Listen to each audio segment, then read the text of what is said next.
오늘 성경 말씀은 느헤미야 2장 1절부터 10절에 있는 말씀입니다. 느헤미야라 돌아옵니다.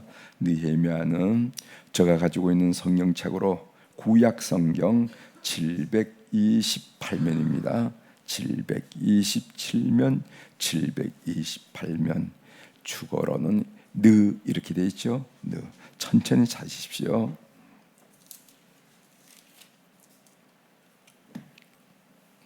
느헤미야는 역사서로 분류가 되기 때문에 열왕기 상하, 역대기 상하, 에스라, 느헤미야 이렇게 나가죠. 느헤미야 2장 1절부터 10절에 있는 말씀 천천히 찾으십시오.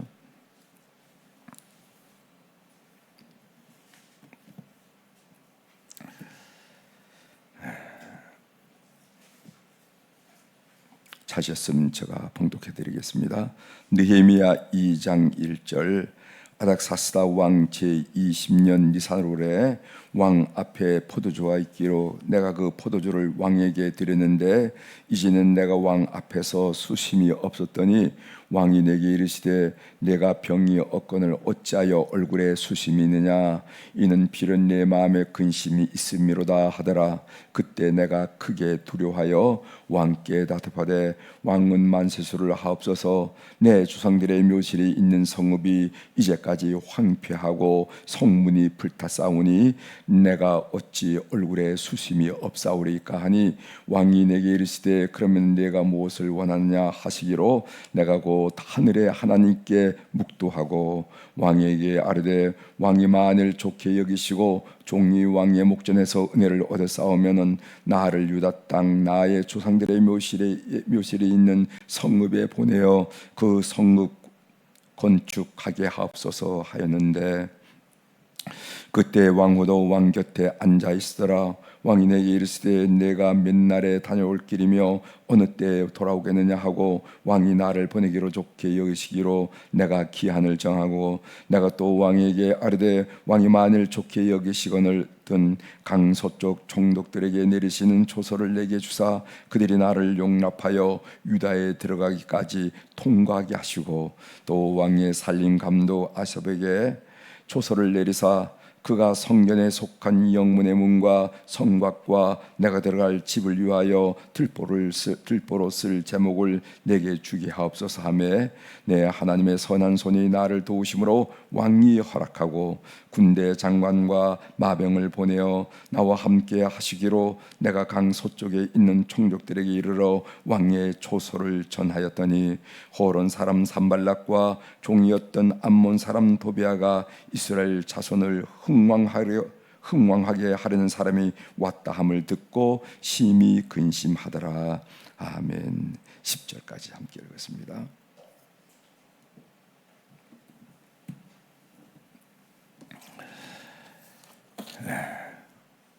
오늘 우리가 읽은 느헤미야 2장 1절부터 10절에 있는 말씀을 중심으로 주제를 기도에는 사람의 마음을 움직이는 힘이 있다. 이런 주제로 같이 말씀을 좀 나눌까 합니다.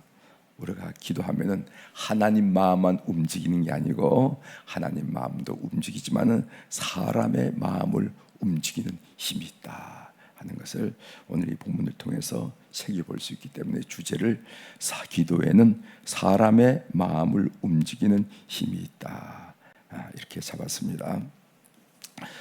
친구가 보내준 짧은 글인데 재미있는 글이기도 하고 또 의미 있는 글이기도 하기 때문에 여러분들의 잠깐 소개해드리고 말씀을 이어갈까 합니다. 제목을 성급한 판단에 오르라 하는 그런 제목이에요. 아빠와 어린 딸이 공원에 놀고 있었습니다. 우리가 흔히 상상할 수 있는 그림이죠. 그러다가 딸이 사과를 파는 노점상을 발견했어요. 딸은 아빠에게 저 사과 맛있게 보이니까 사과를 사달라고 그랬습니다. 아빠는 사과 2개를 사서 딸의 양손에 쥐어주었습니다. 딸은 2손에 사과를 받아들고 하나씩 받아들고 기뻐했어요. 잠시 후에 아빠가 너 사과 하나 아빠한테 나눠줄 수 있겠니? 이렇게 물어봤습니다. 그럴 수 있죠? 두 손에 이렇게 들었으니까 너 아빠 하나 주면 안 돼? 이렇게 물었어요. 그 말을 들은 딸은 말입니다. 재빨리 하나를 베어 물고 또 이어서 또 하나를 또 베어 물더라는 거예요. 아빠가 깜짝 놀랐어요. 아니 저 아이가 왜 저렇게 욕심이 많은지, 자기가 하나 먹고 아빠에게 건네주지 않고 한 입 물고 또 한 입을 바로 물면서 마치 이 두 개는 내 거라 하는 식으로 그러더라는 거예요. 그래서 아빠가 실망을 했습니다. 아직까지 남에게 뭐 나눠주는 이런 것을 배울 수 있는 그런 걸 얘기할 수 있는 그런 나이는 안 됐지만은 그럼에도 불구하고 아빠 마음속에 아빠 먹어 이렇게를 기대하는데 그 기대가 무너지니까 마음속에 섭섭함이 다가왔습니다. 그렇게 양쪽 사과를 다 베어 문 다음에 아빠는 그런 생각을 하고 있는데 딸이 뭐라고 그러냐면 어린 딸이 불쑥 한쪽 사과를 아빠한테 내밀면서 뭐라고 하느냐면은 아빠 이거 아빠가 먹어 이게 훨씬 더 맛있어 이렇게 얘기하더라는 거예요. 이 아이는 순간 하나씩 먹으면서 뭐가 맛있는가 판단하고 그 맛있는 것을 아빠에게 주고 싶었던 거예요. 근데 아빠는 오해했잖아요. 그런데 아빠가 이렇게 내면서 그 아빠에게 매면서 그 딸이 하는 이야기가 뭐냐면 내가 먹어보니까 아빠에게 드리는 거, 아빠에게 주는 이게 훨씬 더 물이 많고 당도가 높다. 우리말로 말하면은 물이 풍성, 과즙이 좋고 당도가 높으니까 이거 아빠 먹어 이렇게 하더라는 거예요. 아빠는 아무 말 못하고 한동안 멍하니 서 있었어요. 성급하게 판단을 내렸던 자신이 너무나 부끄러워서 고개를 못 들었답니다. 딸이 아빠가 너 그 중에 하나 놔줘 이렇게 할 때 왜 서둘러 두 개의 사과를 번갈아 베어 먹은지 그때 알았다는 거죠. 그래서 우리가 이거는 아빠하고 딸과의 그 관계지만은 우리가 모든 일들도 인간관계에서도 성급하게 판단하면 안 되겠구나 하는 것을 깨달았노라 하는 글이에요. 참 의미 있는 그림 같아요. 우리가 어떤 인상, 어떤 표현 이런 걸 통해서 아니 저 사람이 왜 저럴까? 그런데 조금 더 지나놓고 우리가 묵상하고 기도하다 보면 그 이유를 알 수가 있는데 우리가 성급하게 판단하고 반응할 때가 많이 있다는 겁니다. 이거에 대한 지적이라 이렇게 생각해서 여러분들께 소개해드렸습니다. 우리가 이제 느헤미야 1장을 우리가 공부를 하지 못하고 2장에 들어왔는데 느헤미야에 대한 내용을 조금 말씀을 드리고 오늘 본문으로 시작할까 합니다. 이 느헤미야라 하는 말은 뜻은 뭐냐면 여호와의 위로라 하는 이런 뜻이에요. 여호와의 위로. 우리도 자식들 이름을 지어줄 때 신경을 많이 쓰고 기도하고 자식들의 이름을 지어주는 것처럼 느헤미야란 이름도 참 좋아요. 여호와의 위로라. 이 느헤미야는 페르시아 제국의 아닥사스다 왕 때 수상궁에서 왕의 신하로 있던 유다 사람이었습니다. 그러니까 상당히 고위직이었습니다. 느헤미야 1장 1절을 제가 여러분들에게 먼저 말씀드리겠습니다.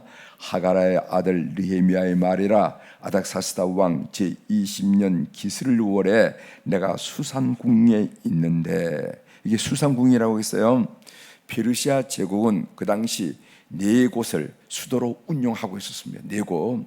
그것이 첫 번째로는 수산궁, 수산. 그 다음에 악메다라는 말씀이 나와요. 악메다. 이것은 우리가 에스라서 6장 2절에 보면 악메다.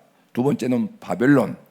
세 번째는 바벨론, 네 번째는 페르세폴리스라 하는 그런 이런 네 곳을 이제 왕이 그 궁으로 운영하면서 이곳저곳에 머무르면서 그 넓은 제국 페르시아 제국을 이렇게 다스렸던 것을 알 수가 있습니다. 느헤미야는 1장 3절에 보면요, 사로잡힘을 면하고 남아 있는 자들이 큰 환난을 당하고 능욕을 받으면서 예루살em 성은 허물어지고 성문은 불탔다 하는 소식을 듣게 됩니다. 보통 이런 소식을 들으면은 안 됐다 하고 넘어갈 수가 있는데 느헤미야는 개인적으로 혼자 잘 먹고 잘 살 수 있는 그런 입장이었어요. 페르시아 제국의 수상궁 안에서 고위직에 있는 사람이었기 때문에. 그러나 그는 공동체 동족에 대한 걱정과 기도를 많이 한 사람이었습니다. 여러분, 느헤미야 1장 4절이죠.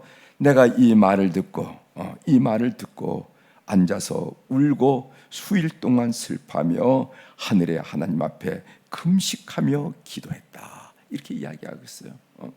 나하고 상관이 없을 수도 있죠. 나는 지금 궁의 고위직으로서 잘 먹고 살고 내 집안 식구들 잘 살고 있는데 뭐 거기 있는 사람들이 먹든 죽든 뭐 마시든 그 상관할 수 없이 살 수 있는 입장이었지만은 이 조카의 이 말을 듣고 너무 마음이 아파서 금식을 하고 기도했다 하면서 동족을 사랑하는, 동족을 향한 고민과 기도를 할 줄 아는 지도자였다는 것을 우리가 알게 됩니다. 여러분, 우리가 지난번 역대하를 배우면서 바벨론 포로라는 것을 배웠죠. 이스라엘 백성들이 바벨론의 포로 잡혀갔다 하고, 바벨론 포로 후에 세 가지 중요한 사건이 있습니다. 그걸 여러분들에게 소개해드려야 그 흐름을 이해할 것 같아서 제가 말씀을 드립니다. 제일 먼저 바벨론 포로들이 귀환할 때, 포로를 이제 예루살렘으로 돌아올 때, 그것을 포로 귀환이라고 말하는데, 돌아올 때 하루 아침에 다 손을 잡고 이렇게 들어온 게 아니에요. 그러니까 포로 귀환이 1차, 2차, 3차에 걸쳐 옵니다. 3차에 걸쳐 오는데 그걸 여러분들이 기억해 놓으시고, 바벨론 포로 후에 유대인들이 예루살렘에 돌아올 때 세 차례 포로 귀환이 있었다 하는 걸 아는데, 그 첫째 포로 귀환이 누구를 주도로 해서 오냐면 수룹바벨이라는 사람을 통해서 들어옵니다. 수룹바벨. 그런데 이 수룹바벨이 와서 가장 중요하게 한 일이 예루살렘 성전을 재건축한 거예요. 그래서 우리는 그것을 뭐라 하면은 수룹바벨 성전이라 들어보셨죠? 수룹바벨 성전이라 이렇게 얘기합니다. 수룹바벨 성전. 그러니까 솔로몬 성전이 완전히 파괴되었습니다. 바벨론에서 완전히 파괴됐어요. 그리고 거기 있는 귀족들과 유력한 사람들이 다 포로로 잡혀갔잖아요. 파괴된 예루살렘 성전을 다시 재건한 사람이 누구냐 하면은 수룹바벨이에요. 그래서 그것을 수룹바벨 성전. 근데 그 수룹바벨 성전이 옛날에 예루살렘 성전처럼 그렇게 크고 넓지 않았습니다. 작은, 아무래도 포로들이 성전을 건축하려고 그러니까 크게 지을 수 없잖아요. 그러니까 작으니까 그 솔로몬의 성전을 경험했던 사람들이 눈물을 많이 흘렸어요. 그 눈물은 왜 이렇게 작게 성전을 짓느냐 하는 아쉬움과 더불어, 그럼에도 불구하고 하나님이 우리를 사랑하셔서 회복시키구나 하는 아쉬움과 회복이 있는 눈물이었으리라 이렇게 생각합니다. 그것이 수룹바벨 성전인데 이게 BC 538년에 일어난 일이에요. 그게 1차 포로 교환이고, 2차 포로는 누구냐 하면은 에스라입니다. 에스라는 율법학자입니다. 이 2차 포로 교환은 에스라를 중심으로 나왔거든요. 그런데 이 에스라는 율법학자인데 그는 와가지고 그 이제 포로로 회복된 사람들이 그냥 자기 마음대로 살으니까 이래서는 안 되겠다 해서 일어났던 일이 개혁운동입니다. 개혁운동. 그래서 에스라가 성경을 읽을 때 막 어린아이부터 어른까지 하루 종일 말씀을 통해서 회개하고 통해 자복하고 했다 하는 것을 우리가 에스라를 통해서 배울 수가 있거든요. 그래서 말씀을 통해서 개혁운동을 일으켰던 사람이 에스라인데, 그 에스라가 제2차 포로 귀환의 지도자였어요. 그 다음에 제3차 포로 귀환의 지도자가 누구냐 하면은 느헤미야였습니다. 느헤미야. 이 느헤미야가 와서 한 일이 뭐냐면 예루살렘 성벽을 건축한 일입니다. 이 52일인가 53일 정도 했어요. 아주 지혜롭게 잘했습니다. 그래서 바벨론에 포로 잡혔는데 그 포로 잡아갔던 바벨론 제국이 페르시아 제국에서 무너지면서 이제 세상은 페르시아 제국이 됐잖아요. 그 페르시아 제국이 이스라엘 백성들을 귀환할 때 1차, 2차, 3차로 귀환됐다 그래서 오늘 이 이야기는, 이 느헤미야에게는 3차 포로 귀환 때 되어진 이야기를 지금 하고 있다는 것을 여러분 아시면 세상이 어떻게 돌아가는지 여러분 아시겠죠? 1차 포로 귀환은 수룹바벨을 중심으로 진행이 되는데, 그가 한 일은 예루살렘 성전을 재건했다. 그것을 수룹바벨 성전이라 한다. 기억하십시오. 두 번째로는 이스라엘을 중심으로 제2차 포로 귀환이 이루어지는데, 이스라엘은 흩어진 민중 백성들의 마음을 모으면서 하나님 앞에 바로 설 것을 하는 개혁운동이 일어났다. 세 번째로는 3차 포로 귀환은 느헤미야가 주도해서 왔는데, 느헤미야가 한 일은 뭐냐면은 예루살렘 성전을 둘러싼 성벽을 다 재건했다 하는 것을 여러분이 이해하시고 오늘 이 말씀을 읽으셔야 어떻게 돌아가는지 아시지 않겠나 생각합니다. 오늘 본문 느헤미야 2장 1절에서 10절의 내용은 느헤미야가 예루살렘 성벽 재건을 위해서 아닥사스다 왕, 그 당시 페르시아 제국의 왕이죠, 아닥사스다 왕의 허락을 받는 내용이 거기에 나와 있습니다. 이제 몇 구절 한번 좀 살펴보도록 하겠습니다. 1절 보세요. 1절. 아닥사스다 왕 제20년 니산월에 왕 앞에 포도주가 있기로 내가 그 포도주를 왕에게 드렸는데 이전에는 내가 왕 앞에서 수심이 없었더니, 이렇게 써요. 아닥사스다 왕 제20년 니산월이라 하는 말입니다. 여기 보면은요, 이 느헤미야가 고국에 대한 그 슬픈 소식을 듣고 힘들어했던 그 날이 뭐냐면 기슬르월이라는 거예요. 이 기슬르월은 오늘 우리의 양력으로 11월 내지 12월을 말하는데, 여기에서 니산월이라고 합니다. 니산월은 4월경인데 한 넉 달 정도 지나서 이 일이 일어났다 하는 것을 알 수가 있어요. 그러니까 하나님을 통해서 곡에 대한 소식을 듣고 느헤미야는 금식하면서 울면서 슬피 울면서 하나님께 기도했다 하는 그 기간이 적어도 100일 이상이 되지 않았는가. 이렇게 그 다음에 이제 하나님이 역사하시는 거죠. 자, 3절 보겠습니다. 3절.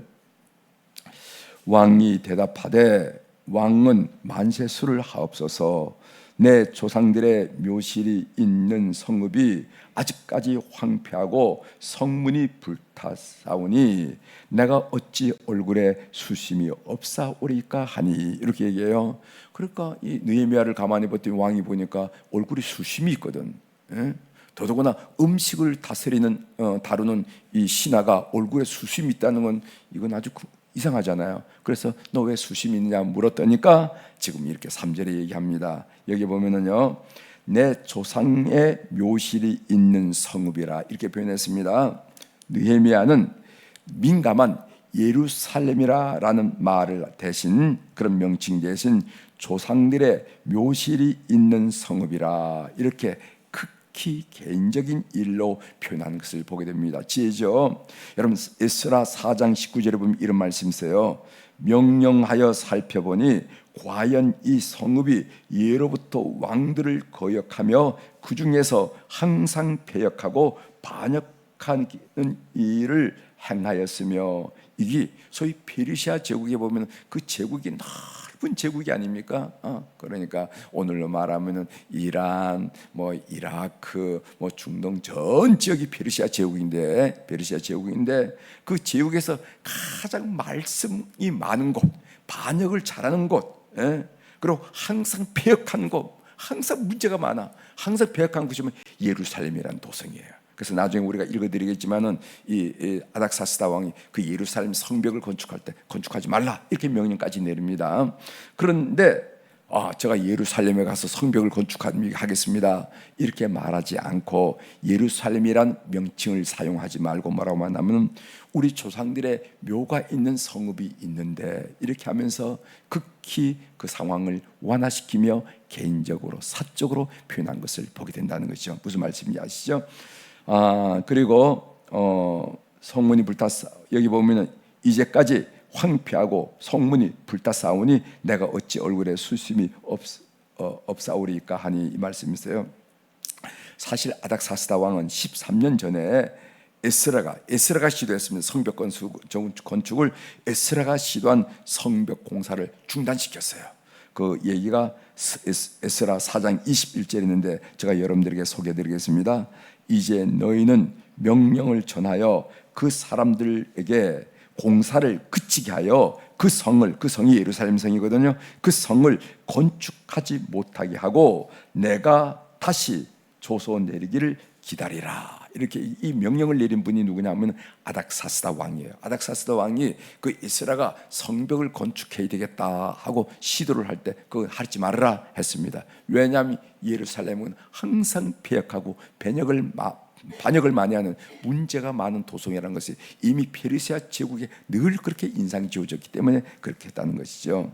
이런 마당에 예루살렘 성전 건축 문제를 다시 입에 올린다라는 것은, 말은 그렇게 했지만 아닥사스다 왕이 무슨 바보입니까? 예루살렘 옆에 있는 어느 성을 만든다는 게 아니고 예루살렘 성을 건축하려고 하는구나, 성벽을 건축하는 건 아닥사스다 왕이 알지요. 이런 상황에서 이런 이야기를 한다는 것은 사실 목숨을 내놓은 이야기입니다.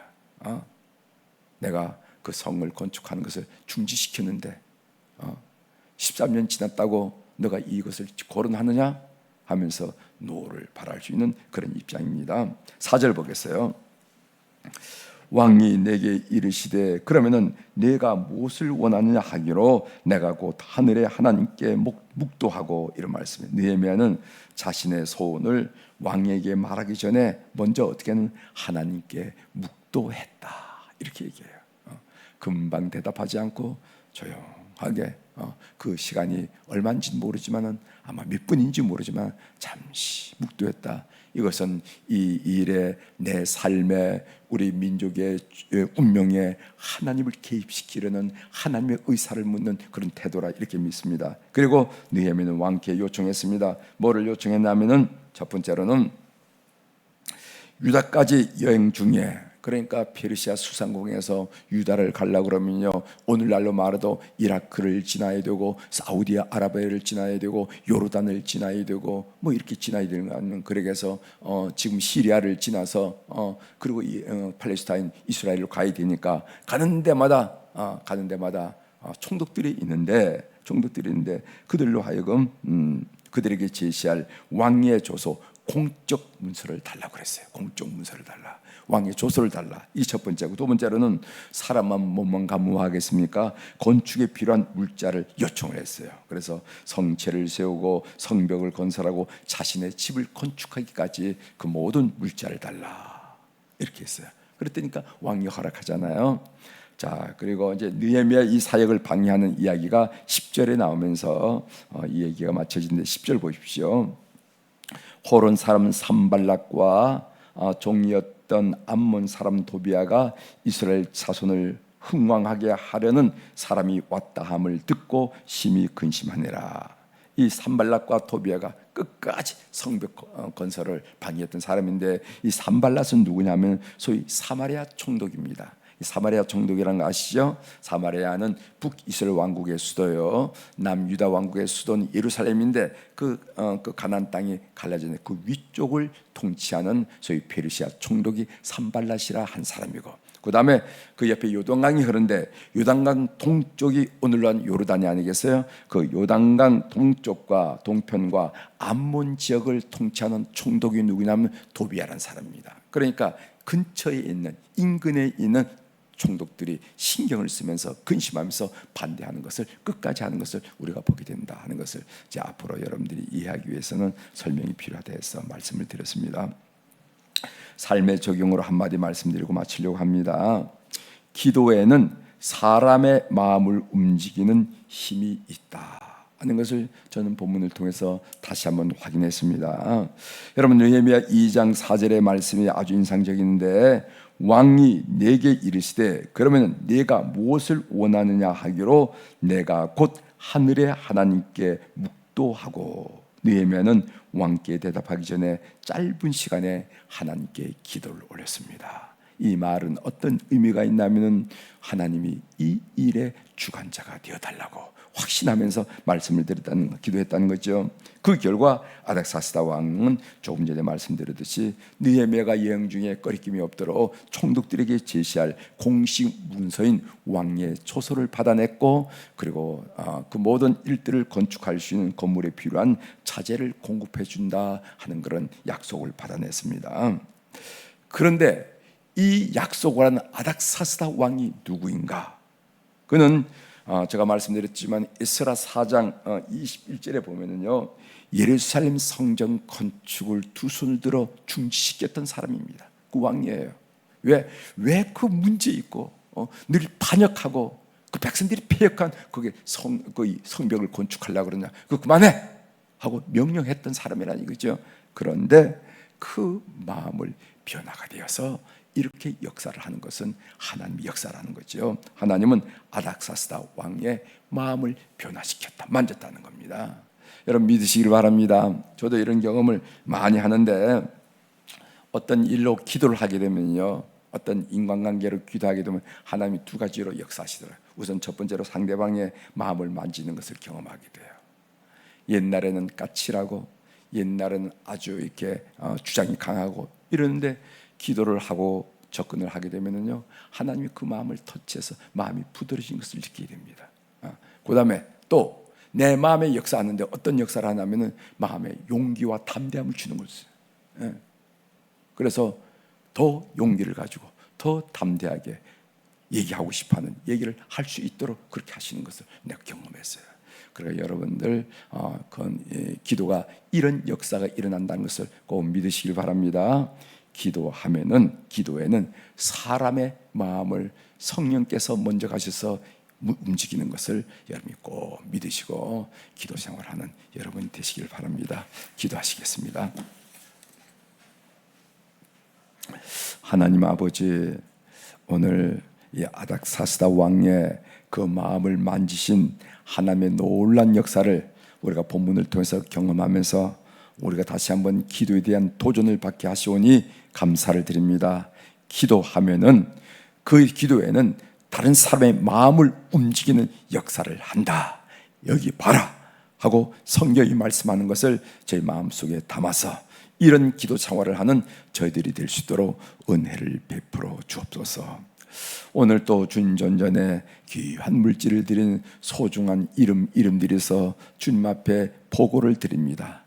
1000번제를 드린 우리 사랑하는 교우들, 감사금 드린 우리 사랑하는 교우들, 그 이름과 그 사연을 통촉하여 주시고 이제껏 그래왔듯이 오늘도 내일도 그 능력으로, 그 사랑으로, 그 지혜로 우리의 삶을 이끌어 주셔서 어떤 삶의 자리에 있든지 예수 승리를 고백하는 귀한 물질이 될 수 있도록 주께서 연락하여 주시옵소서. 하나님 아버지, 오늘 월요일날 우리 안호를 위해서 특별히 기도할 수 있도록 은혜를 허락하여 주시오니 감사합니다. 하나님 아버지, 육신과 마음이 힘들다는 것이 얼마나 삶을 힘들게 하는지 우리는 압니다. 하나님 아버지, 오늘 또 주님께서 시간과 공간을 초월하셔서 역사하는 성령의 역사를 저희들이 믿사오니 오늘 우리 모든 환우들을 방문하여 주셔서 사람이 위로하기 전에, 사람이 만지기 전에 주님께서 그들의 영혼을 만지시고 그들의 심령을 만지시고 그들의 육체를 만져 주시옵소서. 우리 사랑하는 교우들 가운데 하나님 아버지, 병원에 입원 중인 권사님이 있습니다. 퇴원하여 통원 치료를 받고 있는 성도들도 있습니다. 시술과 수술받아 회복의 날짜를 빨리 당기기 위해서 기도하는 우리 교우들도 있습니다. 주님께서 함께 하여 주셔서 영혼을 먼저 만나 주시옵소서. 그래서 좌절하고 낙심하고 포기하고 실망하는 것이 아니라 우리 하나님의 위대한 역사를 기다리면서 회복케 하시는 하나님의 은혜를 바라보면서 하나님 그 마음속에 담대함과 용기와 기대와 소망이 넘치도록 은혜를 베풀어 주옵소서. 이번 기회를 통해서 하나님과 내밀하고도 내밀한 관계를 맺어나가는 축복의 기회가 될 수 있도록 은총을 베풀어 주옵소서. 그래서 지난 날을 반성하고 오늘날 다시 한번 하나님의 원하신 바를 다시 한번 물어보면서 장래를 기약하는 그런 귀한 시간이 되어서 세상이 주는 평안이 아니라 우리 하나님이 주시는 위로와 평안으로 오히려 그 마음이 넉넉해지는 축복을 허락하여 주시옵소서. 하나님, 그 육체도 주님의 역사로 만져주심으로 말미암아 그 어떤 치료도 감당하지 못한 그 치료의 광선을 비추어 주셔서 가장 가는 십일줄 가장 작은 세포일까지 주님 간섭하시고 역사하여 주시옵소서. 우리는 하나님이 우리를 내장을 지으셨다고 이렇게 고백을 드리는데 지은 사람이 가장 잘 아실 것이 아닙니까? 어디가 잘못된지, 어디가 부족한지, 어디가 연약한지 아신 줄 믿사오니 아시는 우리 하나님께서 역사하셔서 온전케 하여 주시옵소서. 그래서 가정마다 믿음의 회복뿐만 아니라 육신의 건강의 회복에 놀라운 소식이 충만하도록 우리 하나님 인도하여 주시옵소서. 오늘 또 하늘의 주권과 땅의 주권을 가진 우리 주님의 권세 있는 이름으로 이 새벽에 선포합니다. 내 영혼이 잘된 같이 범사가 잘되고 강건한 축복을 우리 모든 교우들이 받아 누리게 도와주시옵소서. 감사드리며 예수님의 이름으로 축복하며 기도 올리옵나이다. 아멘. 하늘에 계신 우리 아버지여, 이름이 거룩히 여김을 받으시오며 나라가 임하시오며 뜻이 하늘에서 이루어진 것 같이 땅에서도 이루어지이다. 오늘 우리에게 일용할 양식을 주시옵고 우리가 우리에게 죄 지은 자를 사하여 준 것 같이 우리 죄를 사하여 주시옵고 우리를 시험에 들게 하지 마시옵고 다만 악에서 구하시옵소서. 나라와 권세와 영광이 아버지께 영원히 있사옵나이다. 아멘.